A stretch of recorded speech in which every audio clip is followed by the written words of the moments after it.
Una charla para entender lo que está pasando. Esta es la conversación de hoy en Turno AM.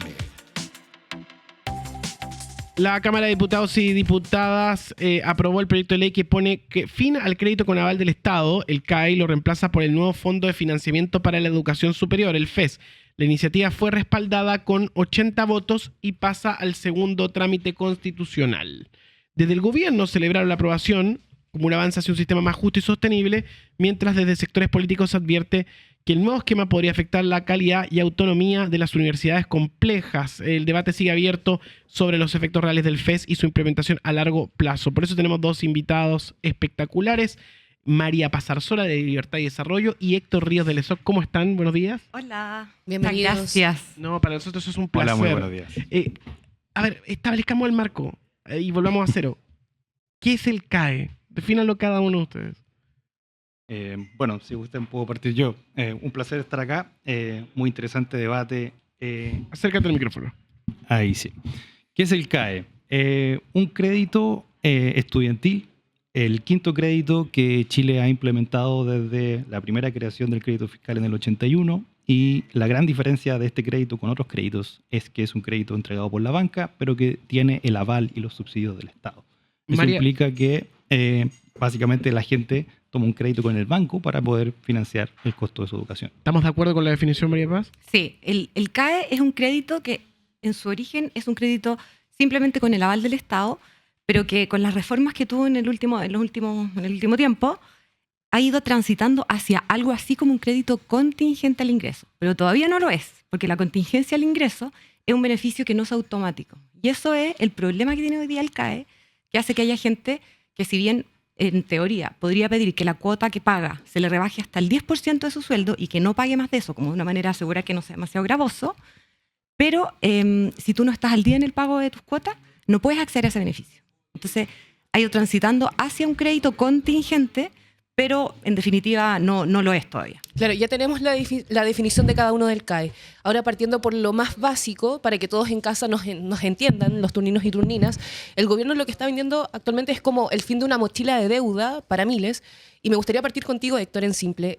¿Cuáles son las tres grandes mejoras que trae este nuevo sistema, el FES, en comparación con el CAE, que todos conocemos y que a muchos nos ha dado como dolores de cabeza? Sí, bueno, yo creo que las principales propuestas que trae esta reforma es, primero, un paquete de condonación universal. A todos los deudores se les va a condenar un porcentaje de su deuda. No universal en monto. Hay que diferenciar hay que diferenciar lo que es una condonación total, es decir, que a todos se les condona todo, de una condonación universal donde a todos se les condona un porcentaje de acuerdo a las capacidades fiscales que cuenta el país. Lo segundo es que se reemplaza finalmente todos los sistemas de crédito actualmente vigentes, el CAE, pero también el Fondo Solidario, por una contribución contingente al ingreso que lo que hace es de facto eliminar la presión del endeudamiento, los bancos y la acumulación de intereses, que era una de las razones principales por las cuales el CAE se transformó en esta pesada mochila para las familias chilenas. Y en ese sentido, María Paz, ¿cuál es tu perspectiva? ¿Que no lo logra? A ver, yo creo que hay que distinguir dos cosas. Uno es el sistema que se ofrece a los deudores actuales, ¿ya? Y hay muchos de ellos que no están pagando, hoy día la morosidad está en torno al 60%. Entonces a ellos se les ofrece un incentivo para que se traspasen un nuevo instrumento que ahora ya no se los cobra la banca, sino que se los cobra el Estado a través del Servicio de Impuesto Interno y la Tesorería, o sea, es como un impuesto, ¿ya? Y el incentivo para que se pasen es condonar, es decir, reducir una parte de la deuda que ellos tienen vigente, ¿ya? Eso es por un lado. Y yo creo que ahí es donde hay más acuerdo en realidad, porque hay gente que en el fondo es necesario recuperar, de aquellos que pueden pagar, es necesario recuperar una parte de esas deudas. Y la otra parte tiene que ver como con lo que se llama como el FES propiamente tal, Claro. Que es el nuevo instrumento que se le va a ofrecer de ahora en adelante a aquellos que ingresan a la educación superior y que requieran este beneficio. Y ese se ha dicho que es como un crédito contingente al ingreso, pero hay quienes, como yo, pensamos que es más bien un impuesto al capital humano avanzado en el fondo.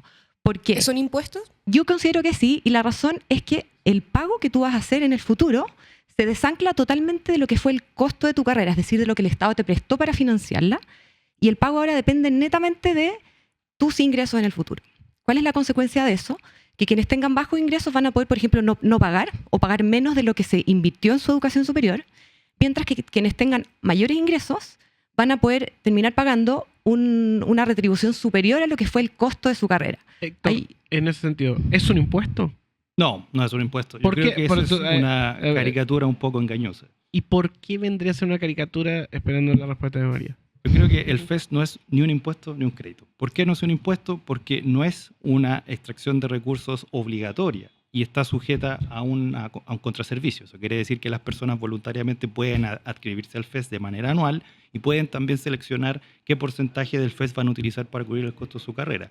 En base a eso y en base al tiempo que estudian y a lo que ganan, van a poder contribuir. Eso no califica como un impuesto, tampoco como un crédito, porque también es importante señalarlo, como lo decía, no tiene intereses y no acumula deuda individual. Sí, de hecho se ve un cuadro bastante positivo, o sea, no hay bancos, también hay cuotas mucho más bajas, pero ante todo esto, ¿ven algún principal riesgo? No sé, ¿es posible que el Estado, que al sacar a los bancos de la ecuación, termine asumiendo una carga financiera que al final no pueda sostener? Bueno, yo tuve la posibilidad de participar como coinvestigador en uno de los estudios que ha sido importante en el debate, y ahí lo que hicimos fue simular las consecuencias fiscales y para las personas que tendría el FES. Yo creo que los resultados son positivos por dos razones. Primero, el FES baja la carga financiera respecto al CAE. El CAE representa en promedio un 14.6% de lo que tú ganas mensualmente. Eso implica que las cuotas van por sobre 80.000 pesos, dependiendo en función de lo que ganas, pero con el FES eso se reduce a un máximo del 7%. Y la cuota promedia nunca va a superar el 3.6%. Fiscalmente, eso implica que, y dado que tiene un sistema de deducción automática vía servicios impuestos internos, el 94% de la inversión que se hace en el FES podría ser recuperada.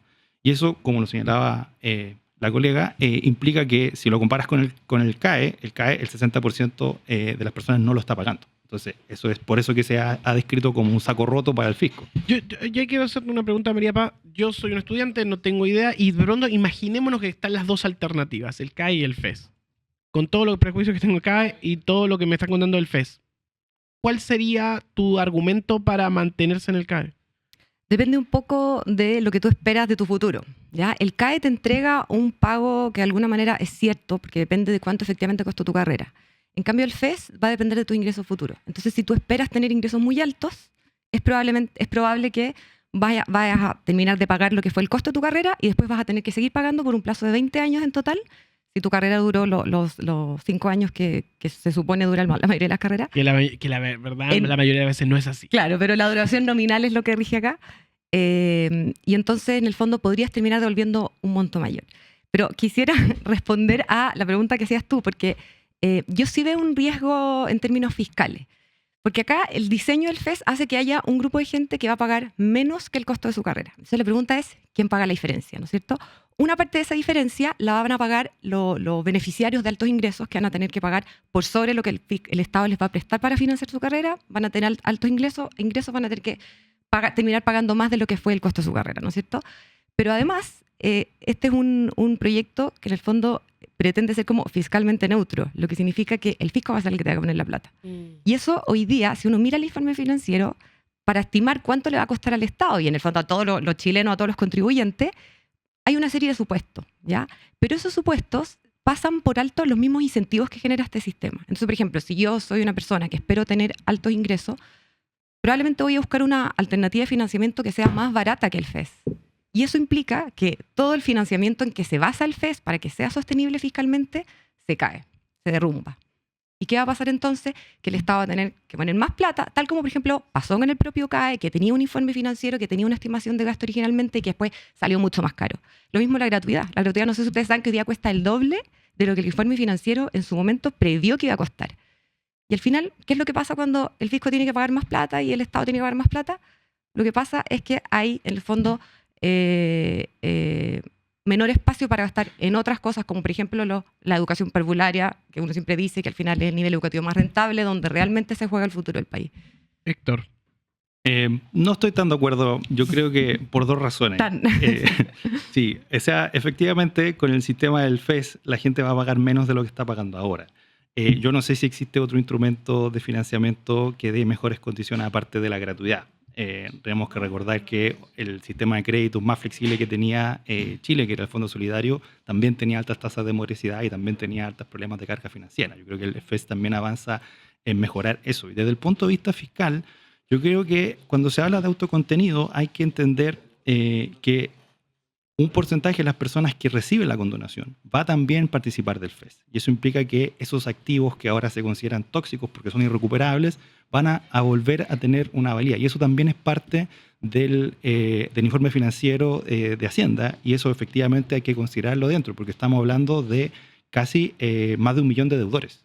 Te voy a hacer una pregunta a ti, te voy a hacer una pregunta a ti, en una línea. ¿Por qué seguir endeudando al Estado? ¿O no se endeuda el Estado? En este caso el Estado no se endeuda. Lo que hace es desembolsar una cantidad de dinero durante los años iniciales, y una vez que el sistema entre en línea y digamos desde el sexto año adelante se podría netear como se hace, y eso quiere decir que va a ser autocontenido. O sea, la visión es la de una inversión. Ahora, te hago la pregunta a ti. ¿Por qué endeudarse con los bancos y por qué seguir dándole entidad a los bancos en esa línea? Bueno, no sé si ustedes saben que hoy día el único banco que participa del CAE es el Banco Estado. Entonces, si alguien cree que hoy día en el fondo no es banca, se están estafando a los deudores del CAE, entonces vamos a Banco Estado, que es Banco Estado, ¿ya? Esa es una cosa. Porque hoy día en el fondo el CAE no es negocio para ningún banco, ¿ya? Los deudores no pagan, entonces los bancos en verdad no es negocio participar del CAE. Y eso hace que naturalmente la opción de tener un crédito contingente al ingreso a partir de la banca es poco factible, ¿ya? El punto que en el fondo yo quiero hacer, y que es lo que a mí me preocupa, y que también lo hizo ver en la Comisión de Hacienda, en la Cámara de Diputados, el Consejo Fiscal Autónomo, es que hay que estimar bien cuántos son los ingresos que realmente se espera tener, los ingresos fiscales, debido a la retribución que van a hacer los beneficiarios. Eso es muy importante, porque es importante que hoy día, cuando se esté discutiendo esto en el Parlamento, se sepa realmente cuál va a ser el costo. Y hoy día hay una serie de supuestos que han sido cuestionados porque podrían estar siendo demasiado optimistas. Pero y ahí, entonces, ese es el punto de vista pro-CAE y en nivel pro-fiscal. Yo diría pro-chileno, porque al final somos todos los chilenos los que nos debiera preocupar la situación fiscal del futuro. O sea, esto no es fiscable. Es un debate en torno a los retornos. Esto no es sostenible fiscalmente. Sí, pero por otra parte, el ministro Marcel dice que el sistema es responsable y que el CAE ya era una mochila pesada para el fisco. ¿Tú qué le responderías, María Paz, para todas las personas que temen que esto sea una billetera abierta? ¿Está bien blindado el proyecto, no? O sea, yo le recordaría que fue el mismo ministro Marcel el que hizo el informe financiero del CAE en su momento, que nos terminó saliendo mucho más caro de lo que se previó cuando se tramitó. Entonces, hoy día, mi preocupación es que con este nuevo instrumento no pase lo mismo, ¿ya? ¿Y qué es lo que uno pide en el fondo? Que las proyecciones que hace Hacienda muestren diferentes escenarios para que podamos saber a qué nos estamos enfrentando cuando se está ofreciendo un instrumento como este. Yo diría que hoy día la salida de la banca como que no está en discusión. Si lo que yo creo que está en discusión tiene más que ver con lo que yo les decía de que la retribución se desancle de lo que costó tu carrera. Y ahí, es decir, que sea un impuesto en vez de un crédito. En ese sentido, Héctor, como una persona pro-FES, ¿qué responderías a eso? Dos cosas. Yo creo que respecto al punto de vista fiscal, el FES lo que hace es transparentar las cuentas que estaban mal contabilizadas del CAE, y eso también es algo que el informe del Consejo Fiscal Autónomo en diciembre del año pasado publicó, donde señala explícitamente que la contabilidad del CAE considera como activos cosas que son gastos. Parte de la sustentabilidad del FES es también transparentar eso. Y yo creo que no es que el FES esté en contra de la sustentabilidad fiscal, al revés, yo creo que lo que hace es transparentar las cuentas del CAE en la línea con los desarrollos más actualizados. Este debate sobre si los créditos son activos o no, sobre todo si tienen cierto nivel de subsidio, no ha pasado solamente en Chile, también pasó en el Reino Unido. El Reino Unido cambió su metodología, de hecho. Entonces, Chile actualiza y el FES hace justamente eso, y eso permite reducir el gasto fiscal. Además, durante la Comisión de Hacienda yo creo que hubieron buenas observaciones y la respuesta del ministro Marcel fue bastante contundente. El FES también incluyó un freno, por decirlo así, de 80.000 cupos para financiar a las personas con FES. Y eso también da un proceso de resguardo, digamos, de que el FES no se expanda tanto. A diferencia del CAE, y esto es muy importante recordarlo, que efectivamente el CAE tuvo una expansión explosiva, pero en parte a que había un sistema altamente desregulado. Que recordar una carta muy importante que el expresidente Lagos puso en la Comisión de Investigación del CAE, donde señala explícitamente: nosotros nunca esperamos que universidades de baja calidad y sin regulación tomaran el CAE para expandirse al nivel que se expandió. Y eso fue un elemento que no se anticipó en la política pública y que explica gran parte de los errores. Y eso voy yo cuando digo que el informe financiero tiene que tratar de expandirse y pensar un poco más allá de, bueno, qué incentivos puede generar este mismo instrumento, y por lo tanto, ¿cuál efectivamente puede ser la demanda de recursos fiscales? Ahora, yo quería comentar, porque tú hablas de que el FES es un instrumento más transparente, Pero ojo, porque la manera en que se pretende contabilizar los ingresos y los gastos del FES es un concepto técnico muy latero, pero en el fondo es debajo de la línea, ¿ya? Lo que significa es que también se va a contabilizar como un activo, siendo que en realidad no sabemos cuánto de lo que se preste al estudiante se va a terminar devolviendo. Entonces ahí, y esa fue otra advertencia del Consejo Fiscal Autónomo, que es ojo con cómo se va a contabilizar fiscalmente el FES y los recursos que el Estado desembolse a raíz del FES, porque no vaya a ser que se terminen escondiendo en una caja negra, que no sumen al déficit fiscal, que el Estado esté endeudado hasta las patas y que nadie se entere porque está contabilizado de tal manera que quede oculto.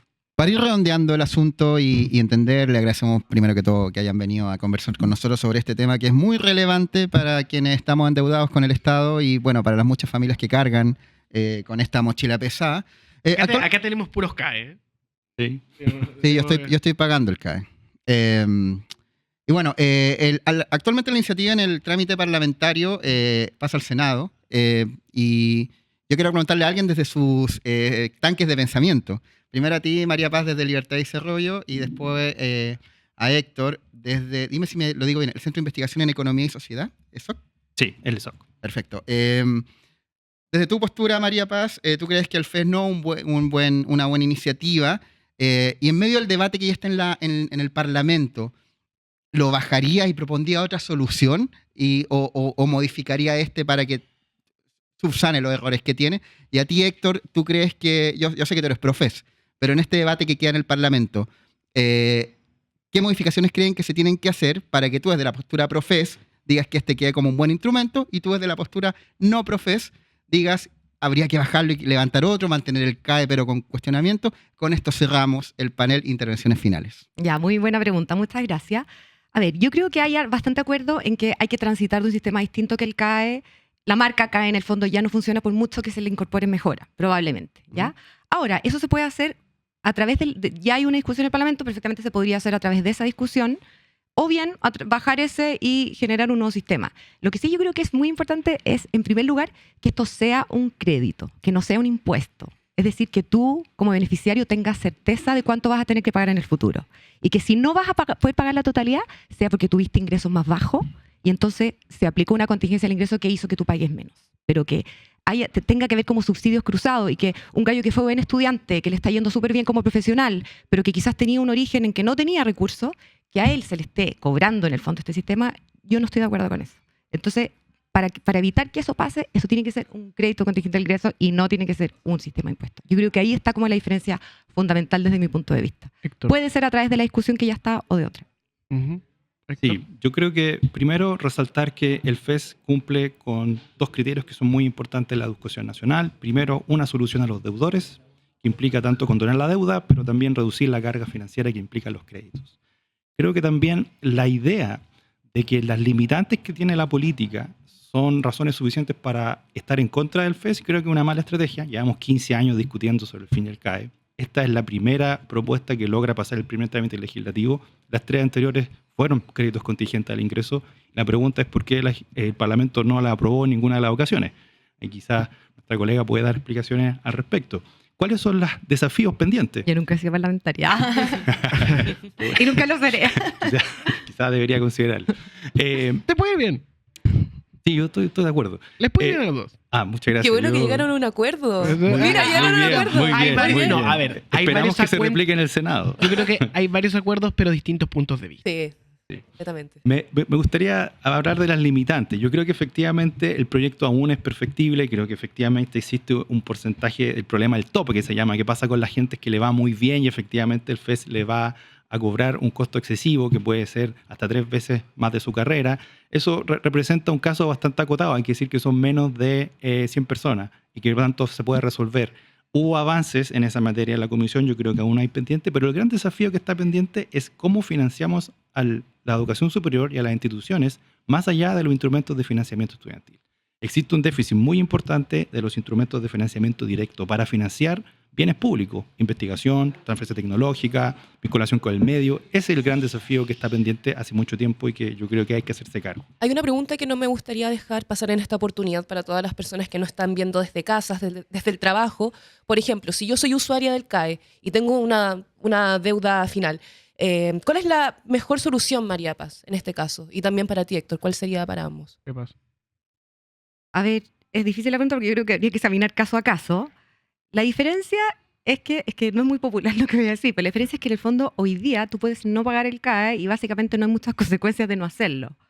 Una vez que tú transitas hacia un sistema que es el Estado el que te cobra, es un mecanismo de cobro mucho más efectivo por los instrumentos que es, porque el Servicio de Impuesto Interno, la Tesorería General de la República, entonces en el fondo ahí efectivamente se te va a cobrar algo que a través del CAE y de la banca no necesariamente está ocurriendo. Para ti, Héctor, ¿cuál es la mejor solución?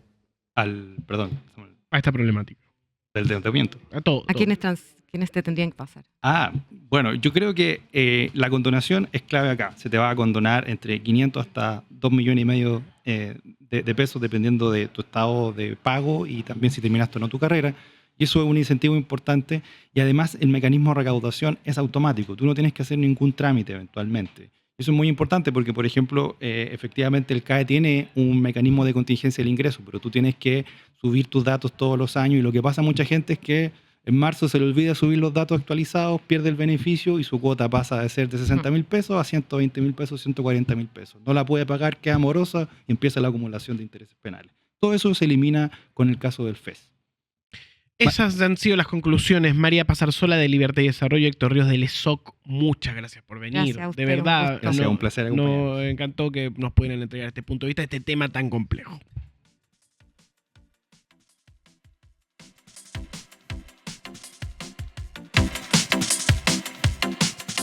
Una charla para entender lo que está pasando. Esto fue la conversación de hoy. En Turno AM.